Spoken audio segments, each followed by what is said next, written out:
బరువు తగ్గాలనుకునే వాళ్ళకి గానీ, హెల్తీ లైఫ్ స్టైల్ కోసం ఈ రాగి స్మూతీని జస్ట్ 10 మినిట్స్‌లో చేసుకోండి. చాలా టేస్ట్‌గా ఉంటుంది. ఐరన్, కాల్షియం ఎక్కువగా ఉంటుంది.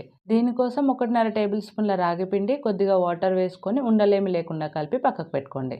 ఇప్పుడు స్టవ్ వెలిగించుకొని ఒక గిన్నె పెట్టుకొని, ఒక కప్పు వాటర్ పోసుకొని, వాటర్ ఇలా మరుగుతున్నప్పుడు కలిపి పెట్టుకున్న రాగి పిండి వేసుకొని కలుపుకోండి. ఇప్పుడు ఇందులోకి కొద్దిగా దాల్చిన చెక్క వేసుకొని కలుపుకోండి. ఇది వేయడం వల్ల ఫ్లేవర్, టేస్ట్ చాలా బాగుంటుంది. అస్సలు స్కిప్ చేయకండి. ఇప్పుడు దీన్ని 5 నిమిషాలు మీడియం ఫ్లేమ్లో ఉడికించుకోండి. 5 నిమిషాల తర్వాత దీంట్లో వేసిన దాల్చిన చెక్కను తీసేసుకోండి. ఇప్పుడు ఈ రాగి జావ పూర్తిగా చల్లారనివ్వండి. ఇక నేను ఓవర్ నైట్ 10 బాదంలని నానబెట్టి పెట్టుకున్నానండి. ఇప్పుడు వీటన్నిటికీ పొట్టు తీసుకొని పక్కకు పెట్టుకోండి. ఇప్పుడు ఒక మిక్సీ జార్ తీసుకొని దాంట్లోకి బాదంలు, కట్ చేసుకున్న ఒక బనానా కానీ, యాపిల్ కానీ ఏది ఉంటే అది వేసుకోండి.